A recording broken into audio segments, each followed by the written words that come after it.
Good day, everyone, and our discussion for this morning will be concentrating on the spiritual self. Now, if we're going to talk about spirituality, it does not really only talk about our discussion of the higher power, the supreme being, or the entity that is somewhere that is totally other than us. When we talk about spirituality, it could be something deeper, it could be something that is finding meaning to life and giving meaning itself. And so there are two things that we need to consider in our evaluation of the spiritual self. One is what we call our beliefs, and the other is what we call our practices. When we talk about our beliefs, these are the intangible expressions of our faith, of our spirituality, and this sets the foundation for the actions that we do.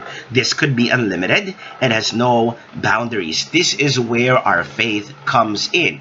As the Holy Scripture would say, when you talk about belief, when you talk about faith, it is the substance of things hoped for and the evidence of things not seen. So this is the foundation, or what we call as the primary ideals of our spirituality. And of course, when we talk about our practice, these are the manifestations. Our practices are the manifestations of our belief, but it could be limited by the laws and the rules of the land. The problem arises, though, when practice and belief are inconsistent. When such happens, a person will either abandon his belief or will embrace his belief. When we speak of beliefs, these are guides in one's morals, decisions, and actions. Say, for example, if you were living in a community of the same faith, you are practicing marriages, voting, political beliefs, etc., then you have to understand that our beliefs are our guide in our decision makings. Majority of those who consider themselves as spiritual people will always tap into their spirituality to guide them in many, if not most, if not their decisions. Let's bring about our ideas of the religious beliefs in the Philippines.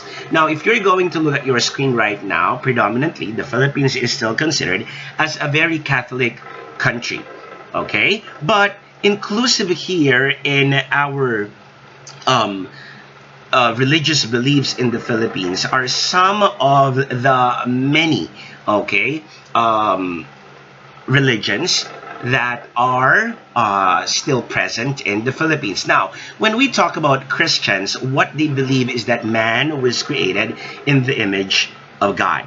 And when we talk about this image of God, we speak of the Imago Dei in Latin, which speaks of the image of God in man. This could be our mental faculty. This could be our rationality.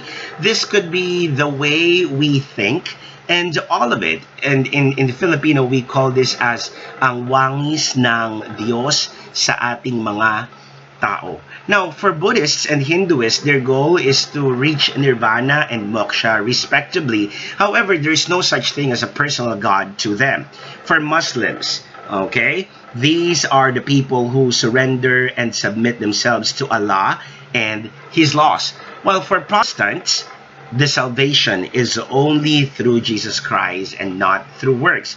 And also, we still have indigenous beliefs at the moment where people still believe in animism, the worship inanimate objects. Now, when we speak of practices, it could be manifested in the worship setup, the rites, the rituals, the sacrifices, the celebrations.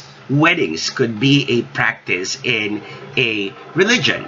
Funeral services, baptismal services, fiestas, even trances, dances, and meditations. They become religious practices when they are considered sacred by the practitioner. Hence, it's relative on the religion. Say, for example, the burning of incense and the Holy Communion. Wine can be profane, but when it's used in it becomes holy.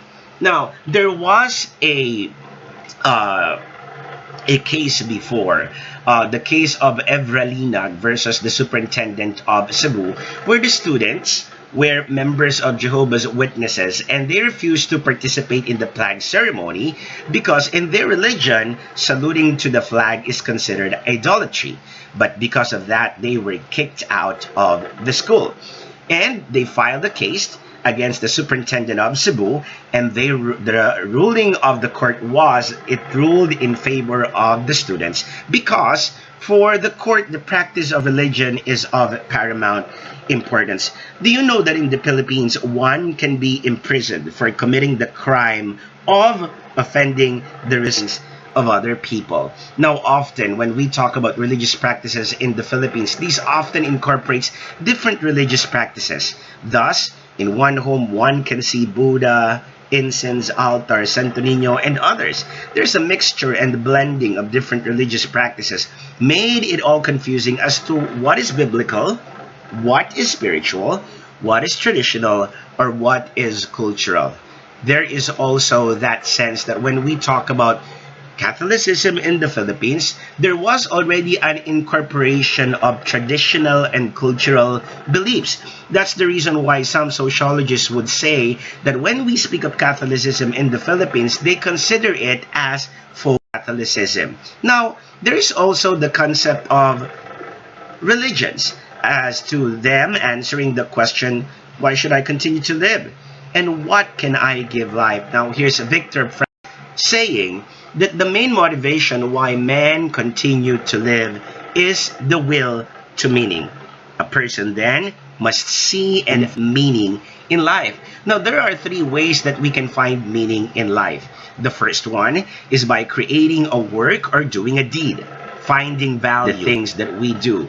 The next one, by experiencing something or encountering someone. When people experience something positive like goodness, love, beauty, or just merely experiencing culture, nature, they find and discover meaning to life. And lastly, by the attitude we take toward unavoidable suffering. This emphasizes that even in suffering, one can find meaning in life, for one can turn one's predicament to triumph. Thus, the spiritual self is shaped by our beliefs and practices, which can be religion, and for some, it could be magic or it could be witchcraft. The way we define ourselves definitely also shape the choices we make. If it's our beliefs that define ourselves, then definitely that will shape the choices that we make in life. Thus, in the definition of our spiritual self, we should not ask, what is the meaning of life? But rather understand that it is life that is asking us, what is the meaning that we give to life? And that wraps up our discussion on the spiritual self. Thank you for joining us in this discussion.